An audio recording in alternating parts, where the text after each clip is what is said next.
Before we start, if you want, you can leave me a message in the comments with the title of the story and the characters you want, and I will personally create a story for you. Of course, your name will be added as the creator of the story in the video. Now let's start. Inside the cold metallic cells of the intergalactic police ship Justice Dawn, two unlikely prisoners sat side by side, the silence only broken by the distant hum of the ship's engines. One of them, a Terran named Hank Riley, reclined against the wall with a mischievous grin on his rugged face. He looked more like a man relaxing on a beach chair than a hardened criminal locked up on a high-security space vessel. His brown eyes gleamed with a hint of mischief, and his posture exuded the nonchalance of someone who had been through much worse than a little interstellar captivity. Beside him sat Zorp'tok, a jittery green alien from the planet Gleplon 5. Zorp'tok had 4 eyes, 2 focused on the floor, 2 darting nervously around the cell. His skin, usually a vibrant emerald, had turned to a sickly chartreuse shade as he wrung his 6 trembling limbs. Each limb shook like a branch in a high-gravity storm, and his entire body seemed to ripple with a series of silent internal screams. "Listen, Zorp," Hank said, leaning in close, cracking his knuckles like he was preparing to arm wrestle a black hole. "We need to get out of here. It's not like they're serving tacos on this ship." Zorp'tok's face turned an even lighter shade of green. You're from Terra, right? The most terrifying death world in the universe?" His 4 eyes locked onto Hank, each one more horrified than the last. I've heard your people tamed fire and called it barbecue." Hank's grin widened and he gave a casual nod. "Oh, buddy, we've done more than that. Ever heard of fireworks?" Zorp'tok's eyes seemed to retract halfway into his skull. "Fire, that works. What manner of dark sorcery is this?" he squeaked, voice trembling like a gelatinous blob on a sub-zero moon. "Why would anyone want fire to work? On Gleplon 5, we use fire only to scare away the night slugs during eclipse season." Hank's laugh echoed off the metallic walls like a rogue asteroid bouncing off a space station. "Oh, Zorp, you really don't know what you're missing. Fireworks aren't dangerous, well, unless you light them indoors or in your hands or under someone's chair, but they're mostly just for fun." Zorp'tok stared at him as if Hank had just casually announced he wrestled black holes for exercise. "Fun? You Terrans harness uncontrollable explosions for amusement? What do you do for entertainment? Wrestle the suns?" Ignoring the alien's spiraling panic attack, Hank pried a loose panel off the wall, revealing a mess of wires that looked like a cybernetic octopus had taken up knitting. "I'm going to reroute the hyperjump systems into reverse," he explained. "That'll give us just enough confusion to make a break for it." Zorp'tok's eyes bulged to the size of galactic saucers, each one vibrating with sheer terror. "Terra-born, capable of controlling time and space itself," he whispered, his voice a breathless tribute to his newfound demigod cellmate. "On Gleplon 5, we speak of your kind as legends. It's said Terrans can collapse wormholes with a single thought." "Yeah, we call that hitting traffic on the way to work," Hank replied with a wink. "Now, let's shake things up a bit." With a flick of his wrist, Hank crossed 2 wires, and suddenly the ship's alarms went off like an interstellar disco party gone horribly wrong.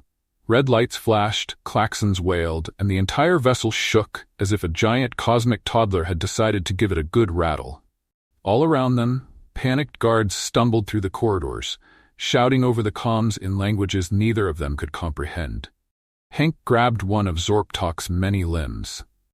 "Follow me. We're busting out," he shouted over the chaos. Zorp'tok's brain barely had time to process Hank's words before he was dragged out of the cell. They bolted down the narrow hallways of the ship, Hank moving with the ease of a man late for his morning coffee, while Zorp'tok stumbled and yelped with every blaring alarm they passed.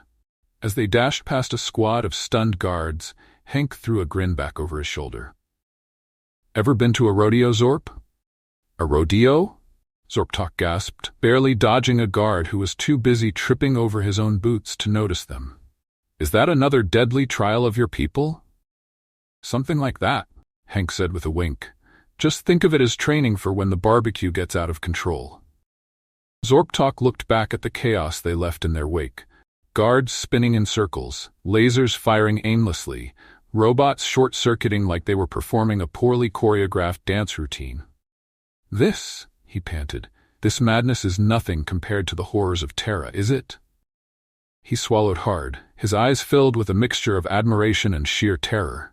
"You must be used to this level of chaos every day." "Oh, Zorp," Hank said, flashing a smile. "This is just a warm-up. You should see what happens when we run out of coffee back home." Zorp'tok's jaw went slack, and he let out a high-pitched squeak that echoed through the corridors of the Justice Dawn as they raced toward the escape pods.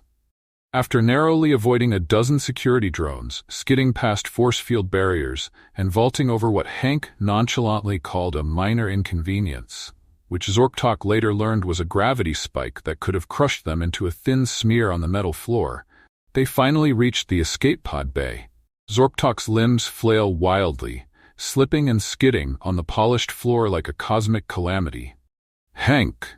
Zorp'tok gasped, his 4 eyes darting around the room, looking for exits, hiding spots, and possibly a way to evaporate into nothingness. "Are you sure this is a good idea? They say that Terrans can chew metal for breakfast." Hank shot him a wink and slammed his hand on the nearest control panel. "In you go, Zorp!" he barked, as the escape pod hissed open with a sound like a startled snake. Zorp'tok tumbled into the pod, all 6 of his trembling limbs trying to grab hold of anything solid as he collapsed into the seat. Sweat, or some similarly slimy alien secretion, dripped off him in globs as his skin flickered between shades of chartreuse and lime. His 4 eyes darted around the cramped interior like he was expecting it to suddenly come alive and try to eat him. "I heard that on Terra, you wrestle sea monsters called sharks for fun." Zorp'tok stammered, his voice cracking at an ultrasonic pitch. Hank grinned, leaning casually against the control panel, as if he were merely adjusting a seatbelt on an old family road trip. "Yup," he said with a chuckle, "and that's just during our summer vacations." Zorp'tok's mandibles clicked together in horror. "Vacations? You call facing razor-toothed beasts relaxing?" His eyes twitched as he visualized an entire planet full of people casually battling sea monsters while sipping lemonade. "Sure do," Hank replied with a shrug, as though it was the most natural thing in the universe. Nothing like a little shark wrestling to wind down after a long week at the office. The control panel blinked to life, lights flashing and beeping in a disorganized rhythm, which, to Zorp'tok, sounded suspiciously like a countdown to doom. He whimpered as Hank pressed a few buttons and the pod's engines rumbled to life.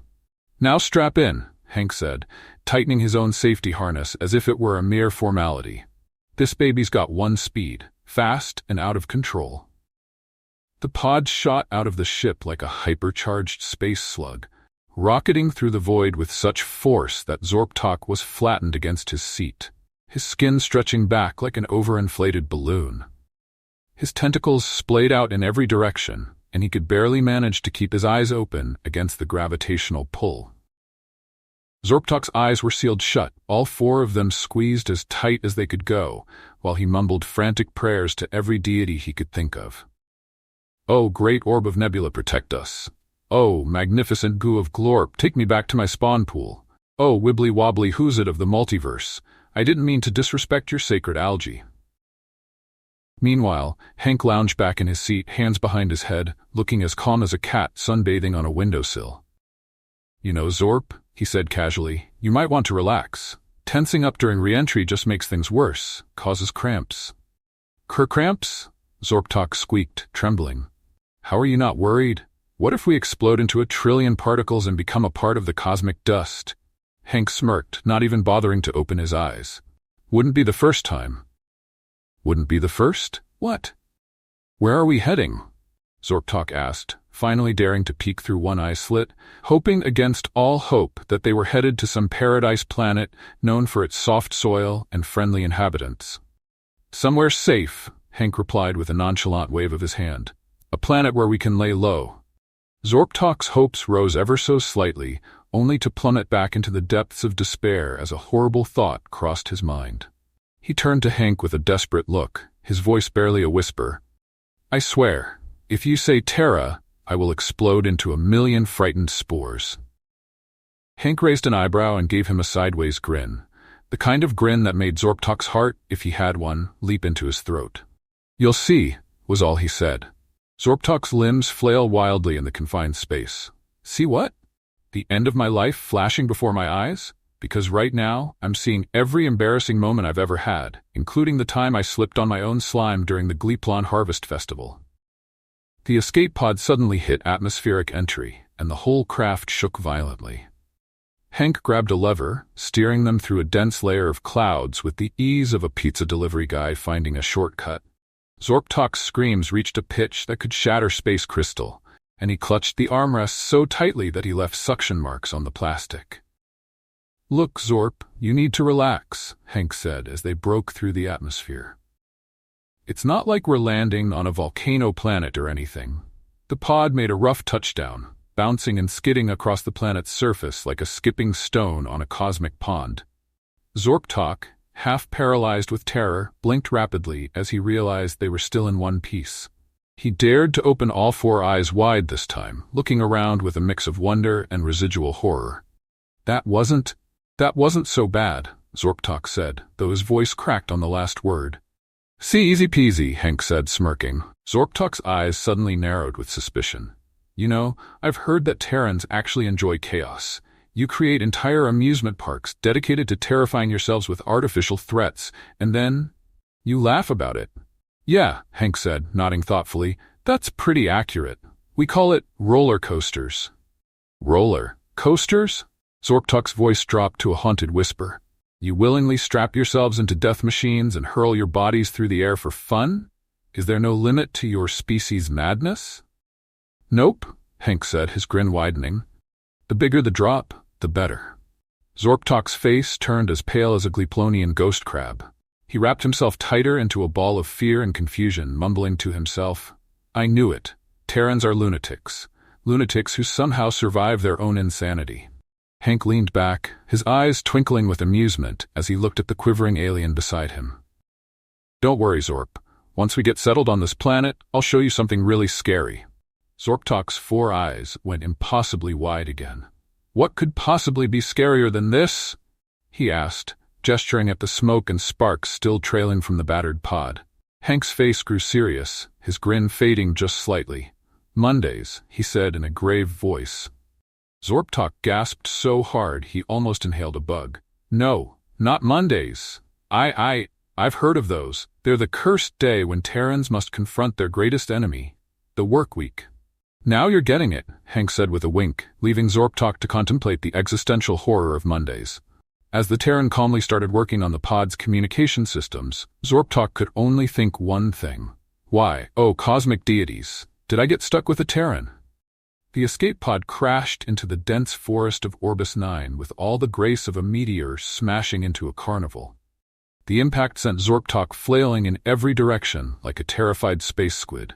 His limbs, usually graceful in the low gravity of his home planet, twisted into a chaotic tangle as he unwrapped himself from his seat, his entire body shuddering like an over-caffeinated jellyfish.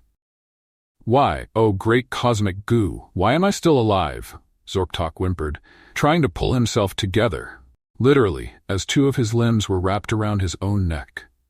Hank, meanwhile, looked as calm as a guy who'd just hopped off a commuter bus, brushing off some dirt from his jacket. With a quick, confident motion, he reached into his pocket, pulled out a stick, and began carving patterns into the dirt. "So Zorp," Hank said casually, "ever heard of camping?" Zorp'tok's four eyes focused on Hank with a level of intensity usually reserved for facing down supernova explosions. "See, camping?" he stammered, recoiling as if the very word was a weapon. "Is this some kind of Terran combat technique? A ritual to summon planetary guardians?" Hank suppressed a grin and shook his head. No, nothing like that. Camping is just when you go outside, set up a tent, make a campfire, and cook some food." Zorp'tok's skin turned a sickly shade of aquamarine. "A campfire?" he whispered in horror. "I've read that on Terra you communicate with the spirits of the trees by burning their bodies. You extract their life force to gain cosmic wisdom." Hank couldn't help but chuckle as he gathered some dry sticks and leaves. "That's what we call a campfire," he explained, stacking the twigs neatly. "It's not magic, Zorp. It's just for warmth and cooking. Watch." With a flick of his wrist, Hank struck a spark, and the kindling caught fire, crackling in the crisp air. Zorp'tok jumped back like he'd just seen a dragon hatch from a cosmic egg. "It's alive!" he yelped, pointing at the flames. "The fire, it's trying to escape. What if it spreads? Do we need to trap it with fire barriers or containment spells?"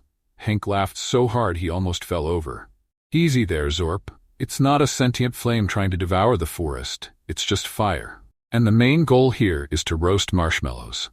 "Marshmallows?" Zorp'tok asked, his voice barely a whisper, like he was saying the name of an ancient deity not meant for mortal tongues. "Are they some sort of small, fluffy creatures you capture and sacrifice to appease the flame gods?"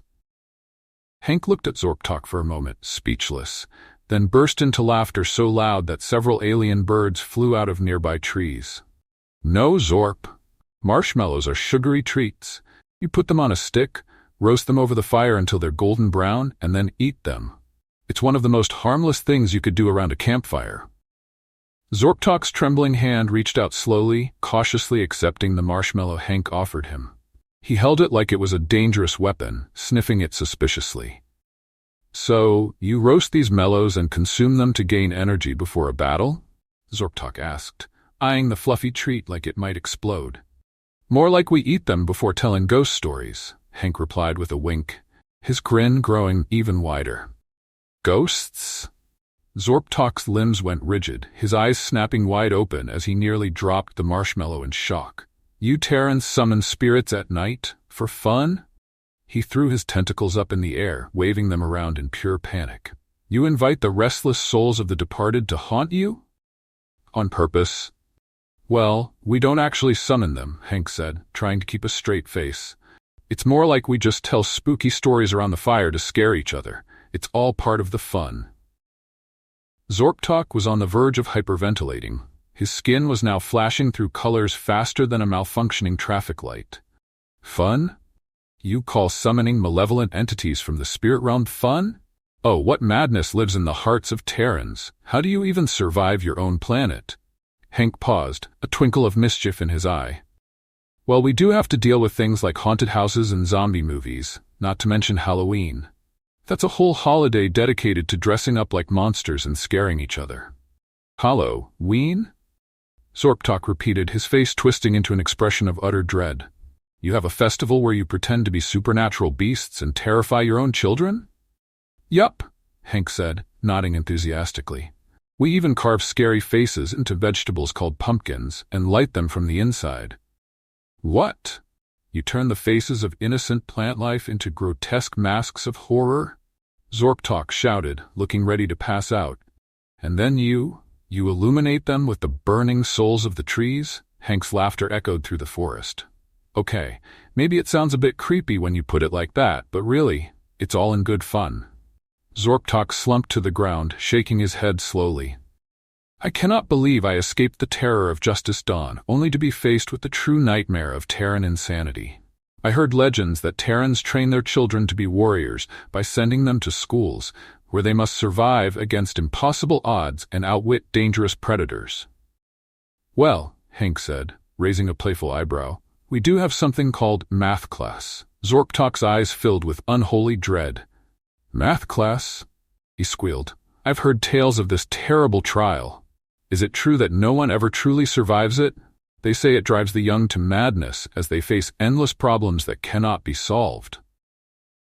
"Now that part is pretty accurate," Hank said, giving Zorp'tok a sympathetic pat on the back. Zorp'tok took a deep breath, still clutching his marshmallow like a lifeline. "This planet Orbis 9 may have been our escape, but I will never understand how you Terrans find peace in such perilous customs. Rituals of ghost summoning, food that might explode, and those monstrous math classes. Your planet, Terra, is surely the deadliest realm in the galaxy." "Well, we haven't even talked about Mondays yet," Hank said, his voice low and ominous. Zorp'tok stared at Hank, his eyes narrowing into tiny slits. "Mondays? Are they some sort of intergalactic demon that devours hope?" Hank nodded gravely. "Oh, yes. Mondays are the worst. They're like the start of a never-ending torture cycle where you have to pretend to be productive, but your soul is still screaming from the weekend." Zorp'tok's entire body seemed to deflate as he fell to the ground in defeat. "I knew it," he groaned. "Terrans are truly the most terrifying beings in existence. Their resilience to unspeakable horrors is beyond any species' comprehension. May the cosmos have mercy on us all. Hank clapped Zorp'tok on the back, almost sending the poor alien tumbling into the campfire. Don't worry, Zorp. Stick with me and you'll get used to it. Maybe I'll even take you camping on Terra someday. Zorp'tok's eyes widened in absolute horror as he shrieked. Never. I would rather be thrown into a black hole while singing the Gleeplonian hymn of despair than set foot on your dreadful planet. And as Hank laughed at Zorp'tok's never-ending fear of Terra's simplest pleasures, Zorp'tok made a silent vow to never ever let himself be talked into anything that even remotely involved the words fun or Terran customs ever again. Days later, after narrowly escaping the intergalactic police ship and shedding their prisoner attire, Hank and Zorp'tok found themselves deep within the alien city of Galactron, a sprawling metropolis that resembled a cyberpunk carnival designed by an artist on way too much space caffeine. Neon signs in a dozen different languages flashed advertisements for everything from hover boots to tentacle wax, while vendors shouted out deals on all kinds of bizarre items that defied the laws of physics and probably sanity. Zorp'tok's eyes darted around nervously, keeping a paranoid distance from anything that even vaguely reminded him of something Terran made. He leapt a good 3 feet to the side when he saw a vendor slicing open a fruit with a familiar look, round, yellowish, and, to Zorp, unmistakably dangerous. Hank, Zorp'tok hissed, pointing at the fruit like it was an armed grenade. What is that spherical object? Is it a Terran weapon of mass destruction? Hank blinked, then burst out laughing. That's a grapefruit, Zorp, just a citrus fruit. It's tart, sure, but not deadly. Zorp'tok's face twisted into a horrified expression. I've heard of this grapefruit. On Terra, do you not have battles with these fruits at dawn, hurling them at each other as tests of courage?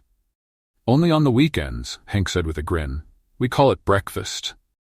Zorp'tok shivered, muttering to himself about the horrors of a species that uses potentially acidic produce for sustenance. Terrans, he sighed, you truly are unfathomable. Suddenly, Zorp'tok turned to Hank, his face set in a solemn and determined expression. I've decided, he announced dramatically. I shall return to my people and tell them tales of Terra, the legendary Deathworld, where the sky rains acid and the oceans are filled with beasts that breathe fire and consume the souls of the unwary. Hank's eyes went wide. Wait, what? Acid rain? Fire-breathing fish? Where on Terra did you get these crazy ideas? Zorp'tok's eyes glowed with the light of unwavering belief. From you, he exclaimed, as if he were stating the most obvious truth in the galaxy. You said that humans tamed fire and called it barbecue, and you commanded monstrous creatures with enormous jaws for your own amusement. Your ability to harness explosions and create firework displays as a means of communication was proof enough. Hank slapped his palm to his face and let out a groan that could have powered a small starship. Zorp, he said, shaking his head slowly, barbecue is just grilling meat. Fireworks are for celebrating things like the New Year or scaring off birds at sporting events, and a campfire is not a spirit-summoning ritual. You've got it all wrong. Zorp'tok stood silent for a moment, his 4 eyes blinking in sync as he processed this revelation. His entire body seemed to deflate slightly, like a balloon that had been relieved of too much hot air. So you mean Terra isn't a death world of unspeakable horrors where even the smallest child must survive trials against monsters and elemental forces? Hank shrugged and gave a lopsided grin. Well, it can be a pretty rough place sometimes, but it's not quite the nightmare you're imagining. Mostly, we just worry about traffic jams, bad weather, and occasionally running out of coffee. Zorp'tok let out a long, exaggerated sigh of relief. Thank the stars, he exclaimed. I was already planning my survival strategy in case I was ever forced to go there. I mean, I was going to have to develop a poison resistance, battle survival sharks, and learn to wield grapefruits as shields. Hank raised an eyebrow, barely containing his laughter. Yeah, you probably could have skipped the grapefruit part, Zorp. Zorp'tok started to relax, but then, just as quickly, his eyes narrowed in suspicion. He leaned closer to Hank, his voice dropping to a conspiratorial whisper. Wait a moment. You've been surprisingly honest about Terra's horrors. So what is a Monday, then? The playful grin vanished from Hank's face, replaced by a solemn, almost haunted look. He turned to Zorp'tok with a seriousness that the alien had never seen before. Oh, Mondays. Hank said in a low, foreboding tone. Mondays are pure horror, Zorp. That part's true, no exaggeration. Zorp'tok's eyes grew to the size of saucers, his entire body trembling with renewed terror. I knew it, he screamed, his voice echoing through the marketplace like a sonic boom. I knew Terrans were monsters. You hide your darkest secrets behind words like weekdays. I'll never be able to unsee the terror of your cursed Mondays. And with that, Zorp'tok turned and bolted down the crowded street, knocking over a stack of hover vegetables and a display of anti-gravity socks, all while muttering frantically to himself. Never trust a Terran. They live in constant torment. Mondays. They suffer willingly. They actually embrace this weekly cycle of doom. Hank watched Zorp'tok flee, laughing so hard that he had to lean against a vendor's cart to keep from falling over. As he caught his breath, he muttered to himself, "Oh, Zorp, if you think Mondays are bad, just wait until you hear about deadlines and taxes." Meanwhile, Zorp'tok continued running through the market, breathlessly yelling to anyone who would listen. Listen to me, beings of the galaxy. Beware of Terra, the world of endless torment. They voluntarily face acid rains of bitterness, fire-breathing beasts of bureaucracy, and worst of all, the eternal terror of Mondays. A nearby vendor, a reptilian creature with scales that shimmered like oil on water, looked at Zorp'tok curiously. Mondays? What is a Monday? It asked, tilting its head. It's the day that never ends, Zorp'tok screamed, eyes wide, waving his tentacles like a madman. They all gather in despair and pretend to be productive while their souls are slowly consumed. The horror is beyond your understanding. The vendor blinked slowly and then shrugged. Sounds like our annual tax season, it said dryly, turning back to its wares. As Zorp'tok ran off into the distance, spreading the gospel of Terra's terror, Hank shook his head and chuckled. He knew that somewhere in the galaxy, myths would spread of the Terran Deathworld, a place where the greatest fears weren't mythical monsters or cosmic catastrophes, but mundane realities like Mondays, alarm clocks, and office meetings. And thus, the legend of Zorp'tok and Hank Riley grew beyond anything they could have imagined.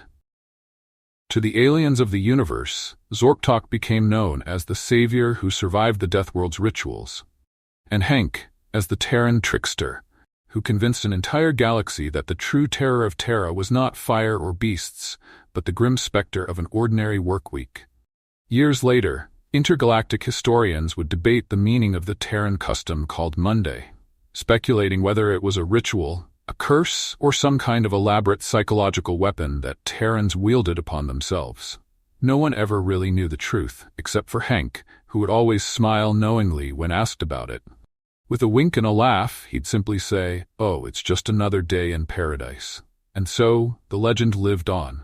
Zorp'tok, the alien who feared marshmallows and the deathly grip of Mondays, and Hank Riley, the man who turned the ordinary into the extraordinary, one misunderstanding at a time. If you like this story, please press the like button and subscribe. It encourages me to write more stories. Thank you.